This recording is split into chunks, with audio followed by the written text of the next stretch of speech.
Hi everybody, Sean Balcom, Michigan mortgage guy in Southeast Michigan, and today I want to talk about paying your mortgage off early. So there's a lot of thoughts around this, but let's start here first. So if you're one of those people and you really want to pay your mortgage off early, let's first look at, do you have consumer debt?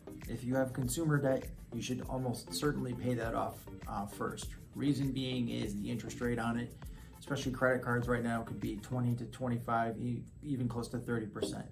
There's no point in paying off or down a 5%, 6%, or 3% mortgage when you could be paying higher interest debt off first. Second, do you have an emergency fund? You certainly need to have at least 3 to 6 months of all your expenses in the bank in an emergency fund. We don't want to use those funds to pay off our mortgage. Very difficult to get money back out of the property once we've paid it down.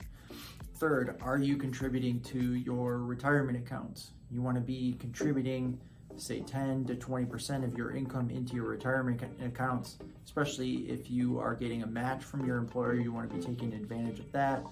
And not to mention, contributions into your 401k or 403b are going to lower your taxable income. So we want to take advantage of these things first before we get into paying off your mortgage early.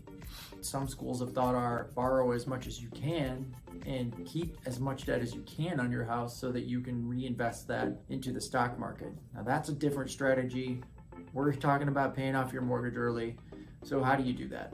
One, let's start with an example. Say you have $240,000 mortgage and it's at 7%. You took it out last year.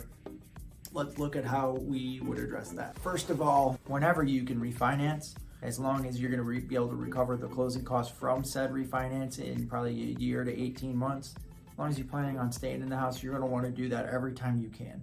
Anytime you can lower the amount of interest, you can then use that interest that you save and pay that under the principal. So that's number one.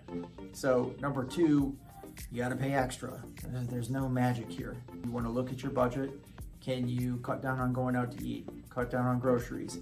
Cancel some subscriptions. We've all got a million of those now. So you've got to find the spot. Those are some tips to find the spot in your budget. So an example. So we're going to run the math on the mortgage calculator here. So we're going to put in $240,000 as your loan amount. You're in a 30-year term and it's 7% interest. So your payment's $1,596 per month and some change. So if you take and add an extra $100 to that payment, and you can do this with any mortgage calculator on time, and then you solve for the term, you'll see that just $100 extra per month cuts that loan down by 5 years. It's unbelievable. Now, another $100 a month, unfortunately, is not going to cut it down by another 5 years. But so if you were to send $200 a month, then you are looking at 21 years.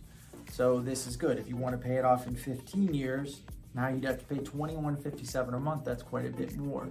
But this gives you an idea. It's always good to probably send an extra $100 or $200 on your mortgage if you've got the room in the budget to do it. You're going to get a big bang for your buck. Questions on this, please reach out to me, and thank you.